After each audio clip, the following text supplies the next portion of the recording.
Bismillahirrahmanirrahim. Assalamualaikum warahmatullahi wabarakatuh. Berita Al-Hijrah 7 Mac bersama saya Ardi Herman Marzi dan berikut tajuk utama untuk malam ini. Larangan ahli politik menyampaikan ceramah di masjid dan surau, semua pihak perlu akur. Juga Petaling Street diserbu.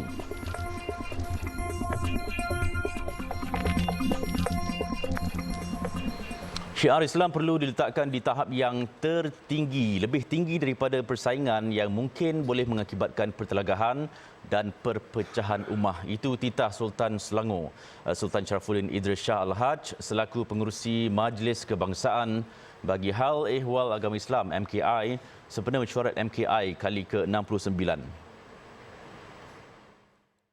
Titah baginda, MKI berperanan untuk memastikan peranan utama mentadbir institusi agama Islam diserahkan kepada golongan ulama dan profesional yang bebas daripada sebarang pengaruh parti politik dan mampu melaksanakan tanggungjawab selari dengan tuntutan Al-Quran dan Sunnah Rasulullah sallallahu alaihi wasallam. Justru baginda bagi pihak Majlis Raja-Raja menzahirkan ucapan terima kasih kepada Perdana Menteri Datuk Seri Anwar Ibrahim atas pelantikan Menteri Hal Ehwal Agama di Jabatan Perdana Menteri dari kalangan bukan ahli politik. Titah baginda, langkah itu bagi menjamin prinsip pengasingan kuasa yang termaktub di dalam Perlembagaan Persekutuan yang berkaitan dengan pentadbiran agama Islam di antara eksekutif dan Raja-Raja Melayu dipelihara. Perdana Menteri Datuk Seri Anwar Ibrahim menasihati semua pihak agar menghormati dan akur terhadap arahan pihak berkuasa agama negeri mengenai larangan ahli politik menyampaikan kuliah atau ceramah politik di masjid dan surau. Menurut beliau, soal kebenaran memberi kuliah atau ceramah itu adalah terpakai kepada semua pihak, termasuk dirinya. Bercakap ketika ditemui media selepas menghadiri perhimpunan bulanan Kementerian Kewangan di Putrajaya pagi tadi, Datuk Seri Anwar berkata beliau akan mengelak untuk memberikan tazkirah atau ceramah di masjid jika dijemput bagi menghormati larangan tersebut. Beliau sebaliknya hanya bersalaman dan beramah mesra bersama para jemaah. Perdana Menteri mengulas kenyataan Presiden PAS Tan Sri Abdul Hadi Awang pada 4 Mac lepas yang menegaskan bukan menjadi satu kesalahan untuk ahli politik memberikan kuliah atau ceramah agama di seluruh masjid serta surau-surau, sebaliknya menjadikan satu kewajipan untuk pemimpin bercakap mengenai politik Islam. Dalam pada itu, Jabatan Kemajuan Islam Malaysia JAKIM menegaskan pihaknya tidak terlibat dalam urusan tauliah mengajar agama. Ini kerana perkara itu di bawah bidang kuasa pihak berkuasa agama Islam negeri-negeri. Dalam kenyataannya, JAKIM melalui Unit Komunikasi Korporat turut memaklumkan undang-undang, peraturan dan prosedur juga ditetapkan di bawah pihak berkuasa negeri dan bukannya JAKIM maupun pihak pejabat menteri di Jabatan Perdana Menteri Hal Ehwal Agama. Sehubungan itu, menurut JAKIM, semua pihak perlu akur dan menghormati sebarang ketetapan yang sudah diputuskan pihak berkuasa agama Islam di peringkat negeri. Menurut JAKIM lagi, proses pentauliahan mengajar sudah diputuskan pihak berkuasa agama Islam pada peringkat negeri dan semua pihak perlu menghormatinya. Baru-baru ini tular di media sosial dakwaan mengaitkan campur tangan pihak tertentu dalam isu tauliah. Ia susulan larangan memberi ceramah terhadap beberapa pendakwah terkenal oleh Jabatan Agama Islam Selangor JAIS kerana tiada tauliah mengajar agama Islam di negeri itu. Jenazah Safsu Farnisha Saleh, 26 tahun, mangsa kejadian ditembak suami yang juga seorang Lance Corporal selamat dikebumikan di Tanah Perkuburan Islam Masjid Simpang 4 jam 9.50 malam semalam. Terdahulu jenazah Allahyarham dibawa pulang selepas bedah siasat selesai dijalankan di Hospital Sultanah Bahia Al-Usta ke rumahnya di Kampung Bendang Baru Simpang 4 untuk disolatkan. Lebih 300 ahli keluarga, rakan dan penduduk kampung hadir menyaksikan pengebumian. Suasana bertukar pilu sebaik ibu dan bapa mangsa tidak dapat menahan sebab jenazah dimasukkan ke dalam liang lahat. Mangsa dikebumikan bersama janin berusia 5 bulan yang dikandung. Bapa Allahyarham Saleh Izan 61 tahun ketika ditemui memaklumkan dia memaafkan perbuatan menantunya dan redha dengan takdir yang menimpa keluarganya. Dia mengakui menantunya seorang yang baik dan mengambil berat akan dirinya dan isteri sebelum ini. Saleh memaklumkan bahawa menantunya itu dipercayai mempunyai masalah kemurungan sejak beberapa tahun sebelum ini dan sedang menerima rawatan. Pakcik terus teranglah, jujur kan. Tak anggap dia menantu, anggap dia anak. Tak cuba. Pakcik, jujur pakcik ada maaf. Tu untuk bisa nak main telefon, dia telefon. Nak main ni dia takut kami marah apa. Saya kata tak main lah. Berapa orang nak main, berapa bicara kata main. Kami tak ada perasaan dendam pun tak ada. Jujur saya nak. Tu dia pemain duduk ada dengan kita ni. Anggap ni sebagai takdir. Anggap ni sebagai takdir.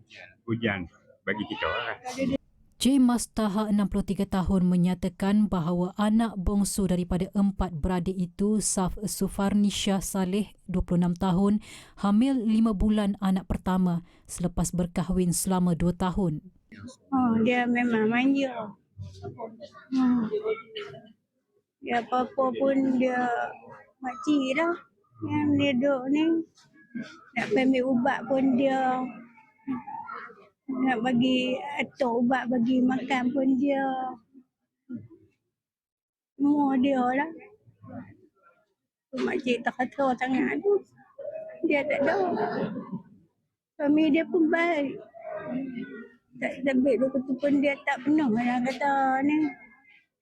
Mata jadi ya. Ngandung 5 bulan. Makcik duk ingat bulan 8 ni beranak lah. Dalam kejadian 7 pagi Ahad, suspek yang bertugas di bahagian siasatan jenayah narkotik Ibu Pejabat Polis Kontingen IPK Perlis disyaki membunuh mangsa yang juga seorang suri rumah. Suspek menggunakan pistol Walter P99 melepaskan 5 das tembakan dari jarak dekat di mana salah satu tembakan terkena pada bawah mata kiri mangsa mengakibatkan mangsa maut di tempat kejadian. Pulangkan wang kami. Itu gesaan 38 mangsa penipuan umrah yang mahu wang mereka berjumlah lebih RM120,000 dikembalikan selepas program itu dibatalkan penganjur pada 2018. Rata-rata mereka yang kebanyakannya bekerja sebagai guru terkilan apabila penganjur pakej yang didakwa sebuah yayasan gagal memulangkan wang mereka sehingga kini. Menurut salah seorang mangsa Azlina Abdullah, 53 tahun, mereka telah berurusan dengan seorang wanita yang juga bekas guru besar yang berperanan sebagai orang tengah. Katanya kesemua peserta umrah telah membayar duit pakej sebanyak RM2,999 seorang untuk mengerjakan umrah pada tahun 2019. Bagaimanapun pada tahun 2019, wanita terbabit telah memberitahu yang rombongan umrah berkenaan terpaksa dibatalkan kerana pengurus yayasan itu ada masalah kesihatan. Malah dia juga berjanji untuk membayar semula wang setelah dikatakan menjual semua aset pada Februari 2022. Tetapi sehingga hari ini, mereka belum menerima apa-apa bayaran. Dia maklumlah kepada kami menyatakan pakej ke umrah ni terpaksa dibatalkan di atas alasan pengurusan dia ada masalah kesihatan. Jadi kami menunggulah sampai perjanjian yang pembayaran untuk kami start daripada nak masuk bulan Ramadan pada tahun 2019. Memang janji-janji kosong saja. Memang kami tak dapatlah apa-apa. Seorang lagi mangsa Muhammad Azhan Abdullah 41 tahun menyatakan kekecewaan kerana bekas guru besar itu bertindak lepas tangan. Lebih terkilan ada dalam kalangan mangsa yang telah meninggal dunia. Antara peserta yang akan pergi antaranya ayah saya sendiri dan bapa mentua saya telah pun meninggal dunia. Dan itulah sampai hari ini tak ada apa-apa berita lah berkenaan dengan untuk dapatkan balik duit yang pakej. pergi umrah dan Perth tu. Bagi Azuriati Murni Abdullah, 37 tahun, dia bukan sahaja membayar pakej umrah dengan guru besar terbabit, malah turut membayar bagi mengikuti rombongan ke Perth, Australia. Dia telah mendaftarkan nama untuk kedua-dua pakej rombongan. Malangnya, wang pendahuluan sebanyak RM5,000 lesap. Saya tengok pula dia kakak saya pun berjaya pergi umrah ni kan. So saya kata, saya pun tertarik jugalah memandangkan ahli keluarga kita pergi. Jadi kita kata seronoklah kalau pergi ramai-ramai ahli keluarga kan. So saya pun register juga umrah. So bila dah jadi macam ni, COVID apa semua ni tutup, tak ada balik refund pun semua. Duk tanya juga, selalu tanya. Saya antara yang duk tanya dalam grup dah selalu kena marah. Kini semua peserta masih tertanya-tanya kaitan penjualan aset dengan wang mereka kerana wang yang dibayar adalah untuk pakej umrah, bukan untuk pembelian aset syarikat. Malah mereka turut buntu kerana sebarang pertanyaan kepada guru besar terbabit menerusi WhatsApp juga tidak dilayan dan dia bertindak mendiamkan diri. Difahamkan yayasan turut menawarkan pakej pelancongan dan umrah sama kepada kumpulan peserta di Pahang dan mereka dikatakan turut mengalami masalah membuat tuntutan sama ketika ini. Kementerian Perdagangan Dalam Negeri dan Kos Sara Hidup KPDN merampas 2,662 barangan disyaki tiruan bernilai lebih RM570,000. Rampasan dibuat dalam serbuan di 7 premis dikendalikan warga asing sekitar Jalan Petaling, Kuala Lumpur. Pengarah KPDN Kuala Lumpur Arifin Samsudin berkata barangan tiruan yang dirampas membabitkan beg, dompet, beg tangan dan jam tangan berjenama tiruan. Hasil siasatan mendapati kesemua barangan itu diperolehi dari luar negara dan tujuan penjualan kepada warga asing yang datang ke Petaling Strait sebagai pelancong. Kesemua barangan tiruan berkualiti tinggi itu dijual semula pada harga antara RM500 hingga RM4,000 seunit. Operasi yang telah kita buat pada kali ini dan sebelum ini pun kita ada buat operasi di Petaling Street. Memang tak ada istilah untouchable di mana-mana tempat pun. Once you melanggar undang-undang, you akan kena tindakan jugalah. Tak ada istilah untouchable tu. Like I said, saya bagi amaran pada pengusaha-pengusaha peniaga Jalan Petaling, kita tidak akan berdiam diri, dari masa ke semasa kita akan melakukan operasi. Menurutnya, KPDN akan menyiasat kesemua yang terlibat di bawah Akta Pencegahan Pengubahan Wang Haram, Pencegahan Pembiayaan Keganasan dan Hasil daripada Aktiviti Haram 2001. 7 premis diperiksa. Dalam serbuan itu membabitkan antaranya restoran, premis menjual pakaian, beg dan aksesori dengan 90 pekerja serta pengendali premis terutamanya warga negara asing diperiksa. 44 pendatang asing tanpa izin parti ditahan dalam serbuan di 7 premis dikendalikan warga asing sekitar Jalan Petaling dengan majoritinya atas kesalahan membabitkan Akta Immigration 1959 Palang 63. Mereka terdiri daripada 40 lelaki dan 4 wanita ditahan kerana gagal mengemukakan sebarang dokumen pengenalan diri semasa pemeriksaan dijalankan. DBKL juga telah mengeluarkan 4 notis kompaun dan 2 notis penutupan premis.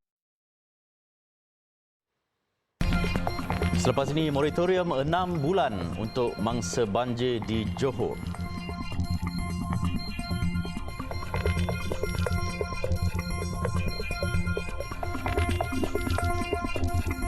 Bersama Berita Al-Hijrah, Maybank, CIMB Bank dan Agro Bank bersetuju beri moratorium 6 bulan kepada mangsa banjir di Johor.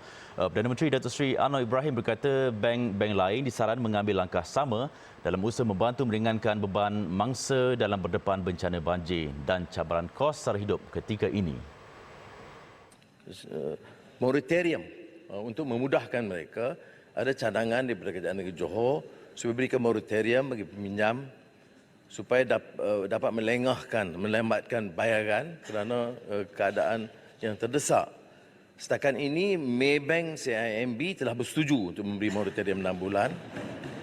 Dan dengan langkah ini, hari ini, semalam dan hari ini, kita menghubungi bank-bank lain supaya mengikuti langkah yang diambil oleh Maybank dan CIMB.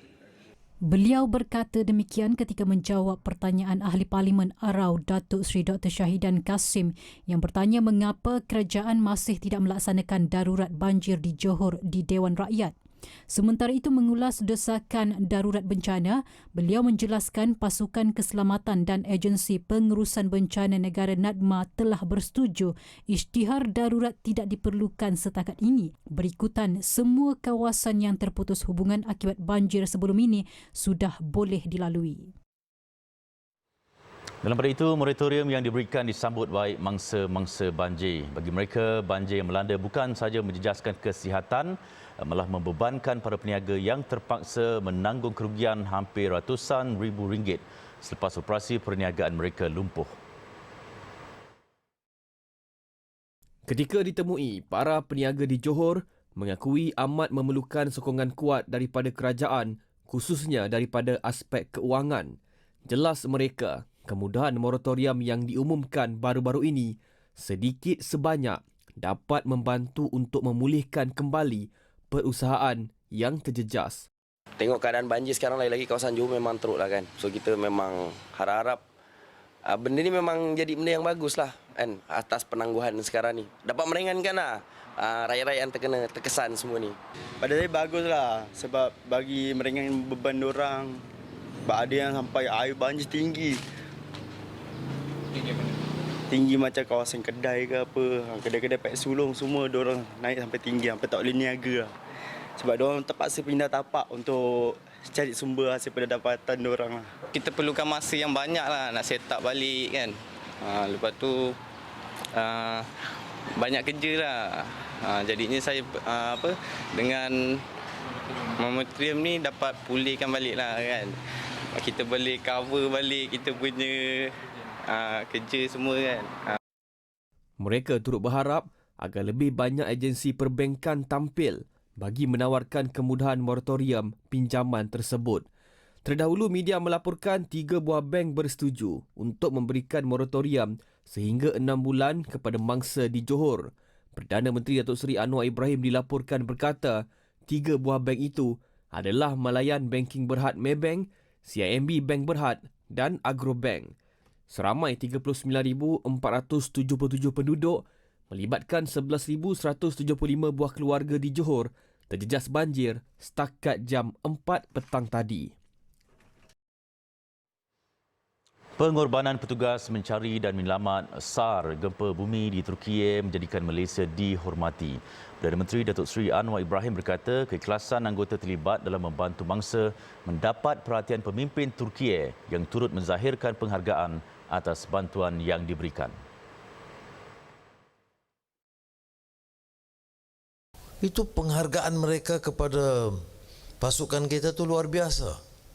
Semuanya bangga dengan semangat yang ditunjukkan saudara. Dari situ saya ke Ankara. Bila Ankara itu disambut oleh Gubernur menuju ke Istana Presiden Tayyip Erdogan, itu Gubernur terus menyebut bahawa dia rasa, padahal dia Ankara, jauh dari tempat gempa bumi. Dia katakan bahawa ini apa yang dilakukan oleh Malaysia, sumbangan mereka itu sangat menyentuh perasaan mereka dan mereka bangga Malaysia ini sebagai sahabat penting, sahabat utama negara Turkiye. Beliau berkata demikian selepas merasmikan di Majlis Pelancaran Sambutan Bulan Pertahanan Awam tahun 2023 dan jamuan makan tengah hari bersama pasukan penyelamat Misi Bantuan Kemanusiaan dan Bencana Malaysia ke Turkiye. Turut hadir Menteri di Jabatan Perdana Menteri Datuk Armizan Muhammad Ali.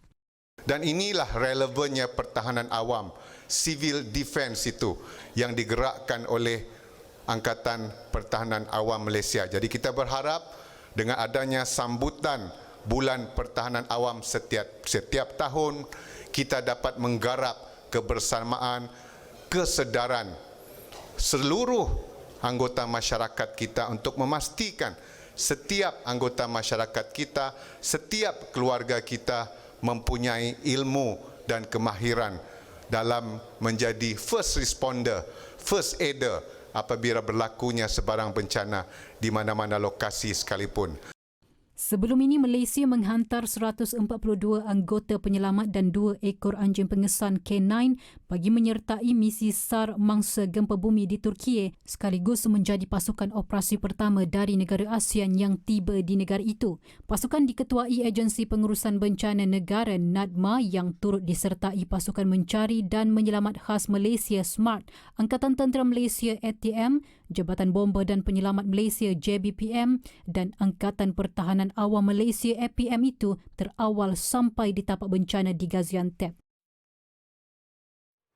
Memberikan perkhidmatan, bimbingan dan pemulihan kes penyalahgunaan dadah melalui amalan perawatan dan pemulihan berteraskan kerohanian Islam atau Islamic Spiritual Approach. Itu komitmen yang diberikan Jabatan Kemajuan Islam Malaysia, JAKIM, dan rakan-rakan strategiknya dalam memerangi penyalahgunaan dadah di negara ini. Menteri di Jabatan Perdana Menteri Datuk Dr. Muhammad Naim Mokhtar berkata, atas usaha itu JAKIM dengan kerjasama Majlis Agama Islam Selangor MAIS, Asian Centre for Research on Drug Abuse ACREDA, University Sains Islam Malaysia USIM dan Malaysian Association of Drug Addiction Counsellors MEDAC menganjurkan simposium amalan terbaik rawatan Pusat Pemulihan Dadah Persendirian PPDP Islam 2023. Melalui simposium ini, pelbagai ilmu dan kaedah rawatan dapat dikongsikan bersama pelbagai pihak yang terlibat dalam proses pemulihan penagih dadah. Dengan adanya simposium ini, mereka akan dapat diberikan penerangan yang jelas, ilmu pengetahuan yang baru, supaya dengan ilmu yang dapat diberikan kepada mereka ini akan dapat memastikan apa saja rawatan yang dijalankan itu adalah syariah compliance. Itu yang penting. Tambahnya, simposium ini juga bertepatan dengan Pelan Transformasi Al-Falah yang telah diperkenalkan di bawah teras kedua, iaitu kesejahteraan insan, fokus keempat, pengukuhan perpaduan ummah dan keharmonian tamadun. Ujarnya, pendekatan dalam rawatan dan pemulihan dadah perlu berasaskan pendekatan saintifik yang ditunjangi oleh ajaran agama Islam agar ia lebih strategik dan komprehensif dan melibatkan semua lapisan masyarakat dan agensi kerajaan, swasta dan pertubuhan bukan kerajaan NGO Islam seterusnya mencari kaedah rawatan yang terbaik. Beliau berkata demikian selepas merasmikan simposium tersebut yang diadakan di Institut Latihan Islam Malaysia ILIM di Bangi siang tadi. Terdahulu dalam ucapannya, beliau turut menyampaikan kegusaran terhadap jumlah penagih dadah yang mencecah ratusan ribu orang di negara ini melibatkan golongan muda dengan lebih 70% daripadanya adalah daripada kalangan bumi putera Islam. Selepas ini, mogok pencen di Perancis semakin parah. Baik, laporan luar negara. Di Perancis, lebih sejuta pekerja berarak bagi membantah pembaharuan sistem pencen. Mogok yang berlarutan sehingga ke hari ini telah menyebabkan gangguan teruk ke atas rangkaian pengangkutan awam negara itu. Tunjuk perasaan turut mengakibatkan laluan di lebuh raya Perancis terhalang. Bantahan klik ke-6 itu sejak awal tahun ini dibuat Kesatuan Pekerja bagi menggesa lebih ramai pekerja menyertai protes di seluruh negara menyamai pernyataan tinggi bantahan pertama pada 19 Januari lalu. Mogok itu turut dijangka memburukkan lagi keadaan bagi pelancong selain merumitkan perjalanan penduduk selain mengekang penjanaan kuasa di beberapa loji nuklear EDF. Isu mengenai sistem pencen baharu itu timbul selepas Presiden Emmanuel Macron mencadangkan pembaharuan termasuk meningkatkan umur persaraan minimum daripada 62 kepada 64 selain menambah bilangan tahun pekerja untuk membuat caruman bagi mendapatkan pencen penuh. Macron menyifatkan pembaharuan itu penting untuk mengelakkan keruntuhan sistem pencen negara itu pada tahun mendatang.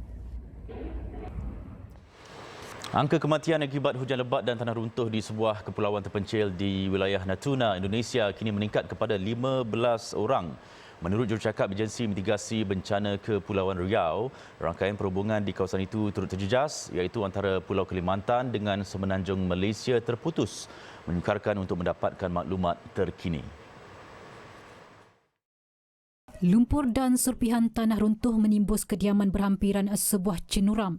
Selain beberapa sisa besi yang terhakis daripada bumbung dan pokok yang tumbang, Unit Kecemasan Agensi Pengurusan dan Mitigasi Bencana Wilayah memaklumkan jumlah mangsa mungkin meningkat susulan puluhan lagi mangsa belum ditemui. Menurut agensi itu, cuaca buruk serta masalah telekomunikasi turut menyukarkan lagi usaha mencari dan menyelamat mangsa yang masih terperangkap. Sementara itu, kira-kira 60 pasukan penyelamat dikerah ke pulau berkenaan dengan perjalanan mengambil masa antara 7 hingga 8 jam dengan menaiki bot laju. Helikopter turut digunakan bagi mempercepatkan proses penghantaran logistik. Baik, sekian untuk malam ini. Banyak lagi kandungan menarik berita Al Hijrah menerusi platform media sosial seperti Facebook, Twitter, YouTube, Instagram dan juga TikTok. Dan layari alhijrahnews.com untuk laporan berita dalam dan luar negara serta artikel eksklusif. Sebelum berpisah, sama-sama kita meriahkan program Selawat dan Munajat untuk Malaysia. Sabtu ini jam 11 Mac, 7 malam hingga 11 malam bertempat di Stadium Bola Sepak Ceras Kuala Lumpur. Program akan dirasmikan Perdana Menteri Datuk Seri Anwar Ibrahim dan semua dijemput hadir. Baik, sekian untuk malam ini. Saya Adi Herman. Satukan ummah dengan ilmu bagi memperkasa Malaysia Madani. Assalamualaikum dan selamat malam.